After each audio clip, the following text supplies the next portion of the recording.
Voor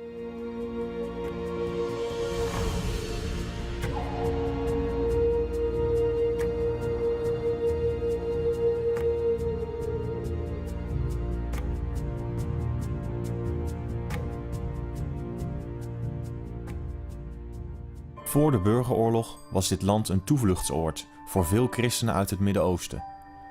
Maar door de burgeroorlog zijn er veel militante islamitische groeperingen uit het buitenland gekomen die zich bij het Vrije Syrische leger hebben aangesloten.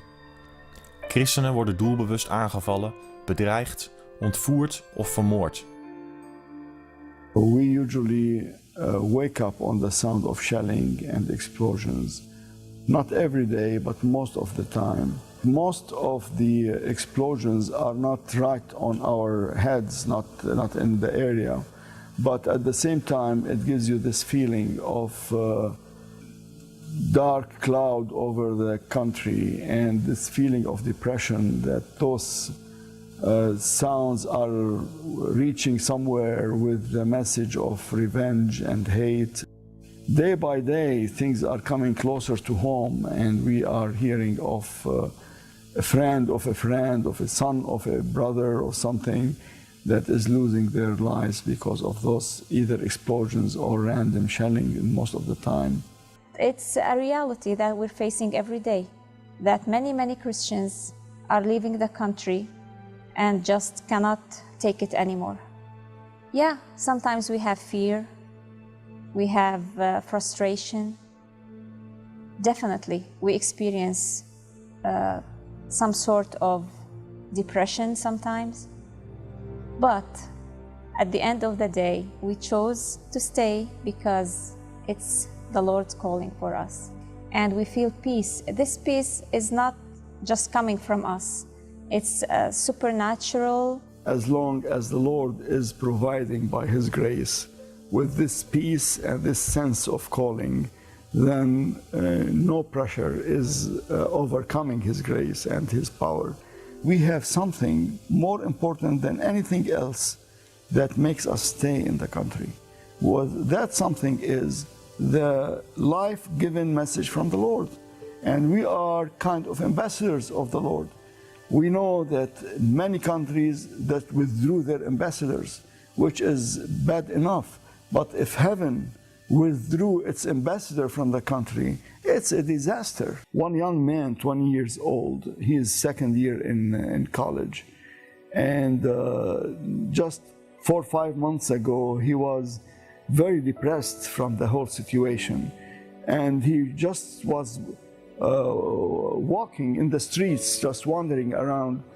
And he was walking in front of the church, and he heard the singing out loud to the streets. So he decided to go in. He went in, and the Lord caught him in there and talked to him personally. And that man was so arrogant. He comes from an important family, and he was writing a status on his Facebook, "I don't bow to anybody, even if that anybody was God."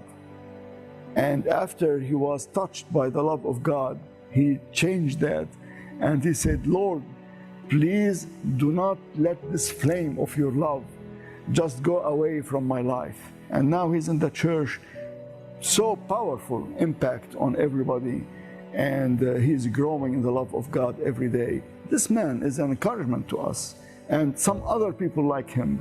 We feel that this is it's worth everything to stay for people like this. At the moment, I don't feel a great hope in political solutions, or at least we don't see any in the near future.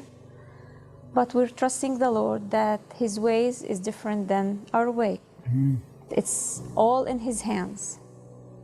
No matter what we see today or what we see tomorrow. Although the darkness is full and thick and covering the land, but the Lord is planning for something great in the country. And we believe that there will be a great revival in the church and outside the church, and the name of Christ will be really glorified in the country. We can see that in faith. Open Doors definitely is doing a great job in Syria.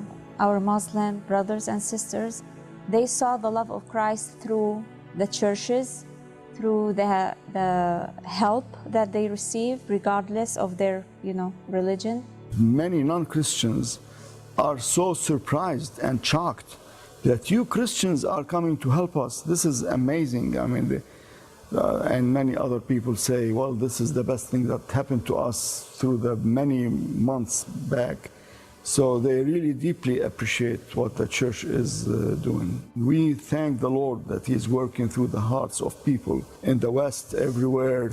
People are supporting and enabling the church to give this message of love and mercy to our communities and to our people.